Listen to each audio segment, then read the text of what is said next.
ರೈತರೆ, ಈಗ ಶುಂಠಿ ಬೆಳೆ ಸೀಸನ್ ಶುರುವಾಗಿ ಹೋಗ್ಬಿಟ್ಟಿದೆ.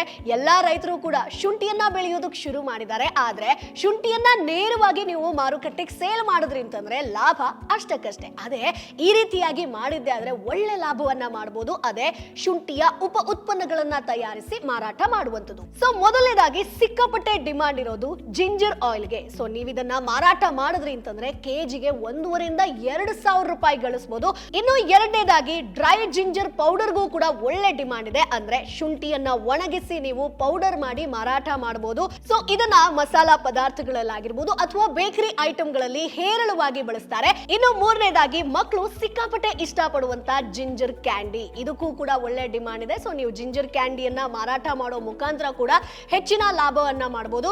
ಇವಿಷ್ಟೇ ಅಲ್ಲ, ಮಾರುಕಟ್ಟೆಯಲ್ಲಿ ಹೈ ಡಿಮಾಂಡ್ ಇರುವಂತ ಒಂದು ಗುಟ್ಟನ್ನ ಹೇಳ್ತೀನಿ. ಅದೇನಪ್ಪಾ ಅಂತಂದ್ರೆ ಜಿಂಜರ್ ಟೀ ಹಾಗೆ ಜಿಂಜರ್ ಜ್ಯೂಸ್. ಅಂದ್ರೆ ಜ್ಯೂಸ್ ಹಾಗೆ ಶುಂಠಿ ಟೀ ಅನ್ನ ಮಾಡಿ ಮಾರಾಟ ಮಾಡೋ ಮುಖಾಂತರ ಕೂಡ ನೀವು ಹೆಚ್ಚಿನ ಲಾಭವನ್ನ ಮಾಡಬಹುದು. ಸೊ ಈಗ ನೀವೇ ಹೇಳಿ, ಶುಂಠಿಯನ್ನ ಕೊಯ್ಲ್ ಮಾಡಿ ನೇರವಾಗಿ ಮಾರ್ಕೆಟಿಗೆ ಸೇಲ್ ಮಾಡಿ ಕಡಿಮೆ ಲಾಭವನ್ನ ಮಾಡ್ತಿರೋ ಅಥವಾ ಉಪ ಉತ್ಪನ್ನಗಳನ್ನ ತಯಾರಿಸಿ ಮಾರಾಟ ಮಾಡಿ ಹೆಚ್ಚಿನ ಲಾಭವನ್ನ ಮಾಡ್ತೀರಾ? ಕಮೆಂಟ್ ಬಾಕ್ಸ್ ಅಲ್ಲಿ ತಪ್ಪದೇ ತಿಳಿಸಿ.